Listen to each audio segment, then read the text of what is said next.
on my bed, I would just have a convulsion. I swear to goodness, I would just die of a convulsion. If you'll excuse me for saying so, Mrs. Hardshell Moore, you're much more likely to die of over-drinking than a cockroach convulsion. And what is this here? Oh, Larkspur Lotion. Well. I use this to take the old polish off my nails. Oh, very fastidious, yeah. What do you mean? There ain't an old house in the quarter don't have roaches. Oh, well, not in such enormous quantities, do you know? I tell you, this place is actually crawling with them. Oh, it ain't as bad as all that. But, you have not paid me the rest of this week's rent. Now, I hate to get you off the subject of roaches, but I would like to collect my money. Well, I will pay you the rest of the money when you exterminate these roaches. You'll pay me the rest of the money right now, or you will get out. Well, I intend to get out unless these roaches get out. Then get out then and quit talking about it. Well, you must be out of mind. I can't get out right now. Then what do you mean about them roaches? I meant what I said about the roaches. They are not, in my opinion, the most desirable kinds of roommates. Then don't room with them. Why not just pack your stuff and go somewhere where they don't have any roaches? Well, you mean you insist on having roaches? I insist on having that money that you owe me. I'm afraid at the moment that is out of the question. Out of question, is it? Yes, and I'll tell you why. The quarterly payments that I received from the man who is taking care of my rubber plantation have not been forwarded yet. I've been expecting them to come in for several days now, but in the letter that I received this morning, it seems like there's been a little misunderstanding about last year's taxes. So you know how that can be. Oh, you know, you better stop it. I don't want to hear another word about that goddamn rubber plantation. The Brazilian rubber plantation. Oh, I haven't been in this business 17 years to not know anything about your kind of women. Oh, and what is the implication of that remark? I heard that argument last night. What argument? You think I think that the men you have come in to discuss the rubber plantation? Well, you must be crazy to say such a thing as that. I hear what I hear, and I know what I know. Oh, well, I know you spy. I know you listen at doors. I do not spy. And I never listen at doors. The first thing a lame lady in the French Quarter learns is not to spy and not to listen at doors. And as long as your rent never comes in, why, I'm deaf, I'm dumb, I'm blind. But as soon as that money stops, I regain my sight. And also my hearing. And even the use of my voice, and if necessary, I walk to the telephone and I call the chief of police, who just happens to be an in-law of my sister's. I heard that argument last night. What argument? What money? You must think I'm a total fool. He shouted so loud I had to shut the front window so the sound wouldn't run out into the streets. And I didn't hear anything about any Brazilian rubber plantation, but plenty of other things were very plainly referred to in that little midnight conversation you had. Larkspur Lotion to take the polish off your nails. Am I in my infancy? Am I? Ooh! Stop! Oh, the wonderful rubber plantation. Stop persecuting this woman! Oh, it's you. I heard your demon howling in my sleep. Oh, the second Mr. Shakespeare enters the scene. Sleep? Did you say sleep? Drunken stupor, you mean. I rest because of my illness. Have I no right to rest when I'm ill? Illness, alcoholic. Don't you try to pull that beautiful wool over my eyes. Now, I'm glad you come here, because I want to say to you the same thing I said to this woman. This is for your benefit. I am tired of all you deadbeats.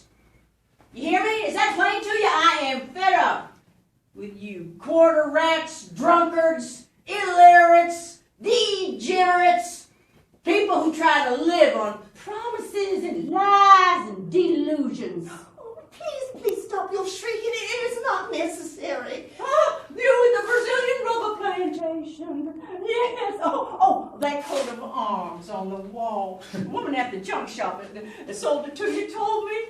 One of the Habsburgs. Yes, a titled lady. The lady of Lockspur Lotion. That's your title. Just leave this woman in peace. Have you no mercy? Well, what has become of compassion and understanding? Where have they all gone to? Where's God? Where's Christ? Well, what if there is no Brazilian rubber plantation? Oh, but there is. What if there are no rubber kings in her life? There ought to be rubber kings in her life. Is she to be blamed because it is necessary for her to compensate for the cruel deficiencies of reality by the exercise of a little, what shall I say, God-given imagination? Oh, no. It's not imagination. You would please stop spitting me in the face with your high-flown speeches. You with your 780-page masterpiece. You're right on par with the Lady Lockspur Lotion. Isn't that right? Well, what if I am? What if there is no 780-page manuscript in existence? What if there is in existence no manuscript whatsoever? What of that, Mrs. Wire? But only a very few vain scribblings in my old trunk bottom. What if I wanted to be a great artist, but I lack the force and the power? What if my books fall short of a final chapter and even my verses languish uncompleted? What if the curtains of my exalted fancy rise on magnificent dramas, but the house lights dim before the final curve? What if all these unfortunate things are true? And suppose that I stumbling from bar to bar and drink to drink until I sprawl at last on the lice-infested mattress of this brothel. What if I had to make this nightmare bearable for as long as I must continue to be the helpless protagonist of it? What if I illuminate, ornament, glorified with dreams and fictions and fancies such as the existence of a 780-page manuscript, penned in Broadway productions, marvelous volumes of verses in the hands of publishers waiting only for a signature to release them? What if I live in this world of pitiful fiction? What satisfaction can it give you, good woman, to tear it to pieces, call it a lie? I'll tell you this, and now you listen to me. There are no lies, but the lies that are stuffed in the mouth by the hard-knuckled hand of need, the cold iron fist of necessity, Mrs. Wire. So, I am a liar, yes. Your world is built on lies. Your world is a hideous fabrication of lies, lies, lies. Now, I've said my say, and I'm tired, and I have no money to give you. So, leave this poor little woman in peace, and go away. Go on. Get away! Get out! Fine! Tomorrow, money! Tomorrow morning! Or out you go, both of you! Both together! 780-page masterpiece in Brazilian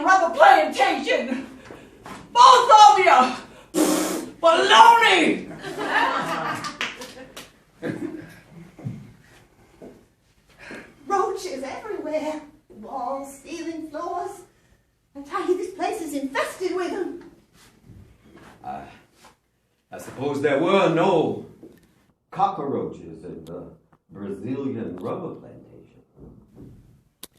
No, of course there weren't. Everything was immaculate always.